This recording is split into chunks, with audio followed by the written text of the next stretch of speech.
Welcome to Luca is a Billionaire, where the only thing I invest in is your answers. You start by preparing one concise brief listing scope, deadlines, and payment. Explain why. Clarity filters candidates and speeds replies. Once done, post on Roblox dev forum, Discord servers, and job boards with direct contact info. Make sure to include required Lua versions and examples of similar work, because that prevents mismatched expectations. Tag your post with skill labels, time frame, and budget. You'll get better responses when you give concrete examples and you now focus on vetting applicants. Inspect portfolios and run simple code checks to confirm ability.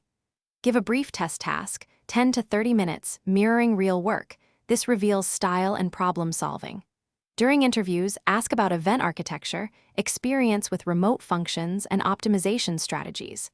Once you see consistent quality, discuss workflow tools, branching strategy, and milestone payments. Make sure to check references or prior collaborators to validate reliability and delivery history before committing to a contract.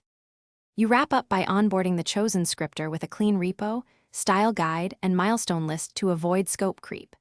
Sign a simple contract outlining IP, payment schedule, and delivery criteria so expectations are legally clear. Once work starts, require reproducible bug reports and a test environment to speed fixes. If issues arise, slow delivery or poor code, pause payments, request remediation, and use the rollback plan. This keeps the project on track and protects your assets. Thanks for watching and please subscribe. It's the best investment you'll ever make.